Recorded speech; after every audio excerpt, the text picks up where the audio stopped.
అయిపోతుందని ఎప్పుడు మనం అనుకోకూడదు. మన ప్రార్థనకు వచ్చిన ఎప్పుడు వచ్చినా ఇవి గడుపుతున్నట్టు ఈ నిమిషాలన్నీ దేవుడు లెక్కిస్తున్నాడు. ఈ సమయం అంతా దేవుడి జీవగ్రంథంలో లెక్కించబడుతున్నాయి. ఈ సమయాన్ని దేవుని బుడిలో దాచబడుతుంది. గడిపిన ఈ సమయం నీకు ఆశీర్వాదకరంగా మారునుగాక. ఒక రోజు కుదరకపోయినా మరొక రోజు వచ్చి మీరు ప్రార్థన చేయాలి. ఖచ్చితంగా మీరు మందిరంలో మీ కాలు తాకి దేవుని బలిపీఠాన్ని పట్టుకుని మీరు ప్రార్థన చేయండి. ఆ ప్రార్థన వ్యర్థము కాదు.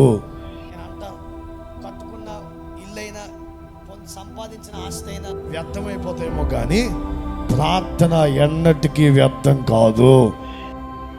అగ్ని వంటి శ్రమలు రాబోతున్నాయి. ఓపికతో దేవుని వైపు చూడగలిగితే, నిరీక్షణ కలిగి సంతోషించగలిగితే, ప్రార్థన యందు పట్టుదల కలిగి నువ్వు పోరాడగలిగితే మీ ప్రార్థన ఎన్నటికీ వ్యర్థము కాదు.